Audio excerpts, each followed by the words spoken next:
Hi అండి, అందరికీ నమస్కారం అండి. ఈరోజు ఈ వీడియోలో నేనైతే ఎంతో టేస్టీగా అండ్ హెల్తీగా ఉండే వెజిటేబుల్ ఫ్రైడ్ రైస్ అయితే చూపించబోతున్నానండి. ఎటువంటి సాస్లు లేకుండా ఇంట్లోనే చాలా ఈజీగా చేసుకునే వెజ్ ఫ్రైడ్ రైస్ ఎలా చేసుకోవాలో ఈ వీడియోలో అయితే మనం ఇప్పుడు చూసేద్దాం. ముందుగా అయితే ఈ ఫ్రైడ్ రైస్ చేసుకోవడానికైతే నేనైతే కొన్ని వెజిటేబుల్స్ అయితే తీసుకున్నానండి. Beans, cabbage and carrot, capsicum ఇవైతే నేను ఇలాగా చూపిస్తున్నట్టు సన్నగా అయితే కట్ చేసి పెట్టుకున్నానండి. అలాగే 4 వెల్లుల్లి రెబ్బలు కట్ చేసి పెట్టుకున్నాను. సన్నగా కట్ చేసుకున్న ఉల్లిపాయలు, పచ్చిమిర్చి, కొంచెం పెప్పర్ పౌడర్ అయితే తీసుకున్నానండి. ముందుగా ఒక కడాయి అయితే పెట్టుకుని దాంట్లో ఆయిల్ అయితే వేసుకుని ముందుగా కట్ చేసుకున్న వెజిటేబుల్స్ అయితే ఫ్రై చేసుకోవాలండి మనము. చూడండి, ఇలా సన్నగా అయితే కట్ చేసి పెట్టుకున్నాను నేను. ఉల్లిపాయలు 2 ఉల్లిపాయలు అయితే తీసుకున్నానండి. ఈ ఉల్లిపాయలు కూడా సన్నంగా బారుగా కట్ చేసుకోవాలండి, గమ్మునైతే ఫ్రై అయిపోతాయి. ఉల్లిపాయలు అలాగే పచ్చిమిర్చి, ముందుగా కట్ చేసుకున్న వెల్లుల్లి కూడా వేసుకుని వీటిని అయితే ఫ్రై చేసుకోవాలండి. ఇవన్నీ అయితే కొంచెం గోల్డెన్ బ్రౌన్ కలర్లో వచ్చే వరకు వేయించుకుందామండి. కొంచెం కలర్ చేంజ్ అయిన తర్వాత వెజిటేబుల్స్ అయితే యాడ్ చేసుకోవాలి దీంట్లో. ఇలా కొంచెం కలుపుకుంటూ ఒక 1 మినిట్ అయితే ఈ ఉల్లిపాయలు అయితే వేగిపోతాయండి. బయట అయితే మనకి ఎక్కువగా అయితే సాసులు వేస్తారు కదా, మనం రెస్టారెంట్కి వెళ్ళినా ఎక్కడైనా మనం ఫుడ్ ఆర్డర్ పెట్టుకున్న విపరీతమైన సాసులు అయితే వేస్తారు.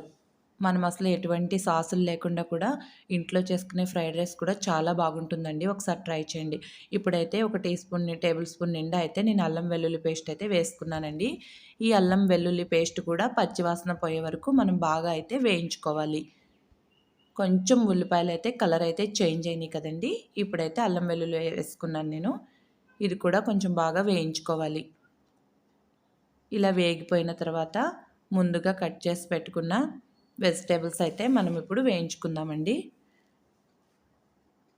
నేనైతే ఎటువంటి సాసులు కూడా వేయలేదండి. ముందుగా క్యారెట్ వేసుకోవాలి, తర్వాత ఇవన్నీ వెజిటేబుల్స్ వేసుకుంటున్నాను. ముందుగా అయితే క్యారెట్ వేసుకుంటానండి. అలాగే బీన్స్ కూడా వేసుకోవాలి. క్యారెట్, బీన్స్ 2 కొద్దిగా ఫ్రై అయిన తర్వాత అయితే మనము క్యాప్సికము అలాగే క్యాబేజీ అయితే వేసుకుందామండి. ఎందుకంటే క్యాప్సికమ్ అయితే తొందరగా అయితే మెత్తగా అయిపోతుంది, అందుకే కొంచెం వెనకాలైతే వేసుకోవాలి. ఈ వెజిటేబుల్ ఫ్రైడ్ రైస్కి అయితే ఒక 50% కొంచెం వెజిటేబుల్స్ అయితే మగ్గితే సరిపోతుందండి.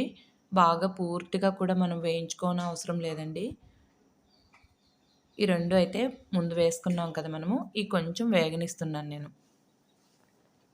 ఇలా కొంచెం సన్నంగా కట్ చేసుకుంటే తొందరగానే ఫ్రై అయిపోతాయండి ముక్కలు కోసుకునే కన్నా. ఇప్పుడైతే మిగిలిన క్యాప్సికము అండ్ క్యాబేజీ వేస్తున్నానండి. ఈ 2 కూడా కొంచెం ఫ్రై చేసుకుందాం. మనము చిన్నగా ముక్కలుగా కట్ చేస్తే అవి తొందరగా వేగవు. ఇలా సన్నంగా కొంచెం బారుగా కట్ చేసుకుంటే మనకి తొందరగా అయితే వేగిపోతాయండి. మీరు కూడా ఒకసారి ట్రై చేయండి. ఈ ఫ్రైడ్ రైస్ అయితే చాలా చాలా బాగుంటుంది. పిల్లలకి లంచ్ బాక్స్లో కూడా పెట్టొచ్చు మనం. కొంచెం వేగిన తర్వాత మనం సాల్ట్ కూడా వేసుకున్నాము.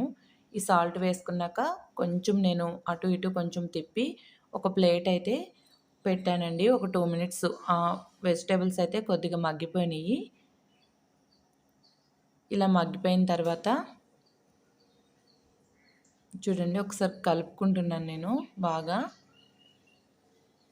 నేనైతే ఒక 2 మినిట్స్ అయితే ప్లేట్ పెట్టి తీసానండి. ఇప్పుడు మీరు చూస్తున్నారు కదా, దాంట్లో ఏమన్నా పచ్చివాసన ఉన్నా మొత్తం అంతా పోతుందండి. మనం కావాలంటే పచ్చి బఠానీ కూడా వేసుకోవచ్చండి. ఇంక ఇప్పటికే 4 టైప్స్ ఆఫ్ వెజిటేబుల్స్ అయితే యాడ్ చేసుకున్నాం కదా మనము. ఇంకైతే పచ్చి బఠానీ అయితే నేను వేసుకోలేదు. మనకి వెజిటేబుల్స్ ఇంట్రెస్ట్గా తింటామో అయితే వేసుకోవచ్చు. ఇప్పుడు నేను ఇంట్లోనే తయారు చేసుకున్న గరం మసాలా అయితే వేసుకుంటున్నానండి. దీంట్లో కారం అయితే వేయట్లేదండి నేను, ఎందుకంటే మనం పెప్పర్ పౌడర్ యాడ్ చేసుకుంటాం లాస్ట్లో. పచ్చిమిర్చి కూడా వేసాను కదా, అందుకే మళ్ళీ కారం అయితే ఎక్కువ అయిపోతుందండి. అందుకే నేనైతే కారం వేయలేదు. ఇదంతా ఒకసారి మళ్ళీ ఇలాంతా నీట్గా కలిపేసుకున్న తర్వాత ఇదంతా కలిసిపోయాక రైస్ అయితే వేసుకోవాలండి. రైస్ ముందుగానే నేను పొడి పొడిలాడుతా రైస్ వండుకొని పక్కన పెట్టుకున్నాను. ఈ రైస్ మనము బియ్యం అయితే ఒక అరగంట నానబెట్టుకోవాలండి. తర్వాత ఎసరు పెట్టుకుని దాంట్లోనే కొంచెం సాల్టు అండ్ ఆయిల్ కూడా వేసుకుని ఉడికిపోయిన తర్వాత కొంచెం గెంజి అయితే వార్చేసుకోవాలండి. అలా చేసుకుంటే రైస్ అయితే ఇలా పొడి పొడిలాడితే చాలా బాగుంటుంది. కొంచెం రైస్‌లో కూడా ఉప్పేస్తాం కదా! అందుకనే మనం వెజిటబుల్స్‌లో అయితే ఉప్పు చూసుకొని వేసుకోవాలి. నేను ఫస్ట్ అయితే ఒక స్పూన్ ఏసుకున్నానండి. రైస్‌లో కూడా ఉప్పయితే ఉంది. మనం తర్వాత అంతా కలుపుకున్నాక ఒకసారి మనకి సాల్ట్ అనేది సాల్లేదనుకుంటే కొద్దిగా వేసుకోవచ్చు. ఇలా మొత్తం అంతా చూడండి ఎంత బాగుందో. ఇలా మొత్తం అంతా కలిపేసుకోవాలి ఒకసారి మనము. కావాలంటే లిటిల్ బిట్ మీరు నెయ్యి కూడా యాడ్ చేసుకోవచ్చు. నేనైతే నెయ్యి కూడా వేయలేదండి.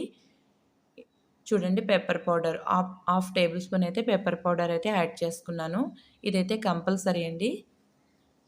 పెప్పర్ పౌడర్ కూడా యాడ్ చేసిన తర్వాత మొత్తం అంతా ఒకసారి అయితే కలుపుకోవాలి ఇలాగా.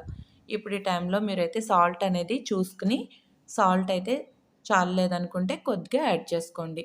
రెడీ అండి. ఎంతో సింపుల్‌గా ఇంట్లోనే తయారు చేసుకునే వెజిటబుల్స్ ఫ్రైడ్ రైస్. మా ఇంట్లో అయితే కొత్తిమీర లేదండి.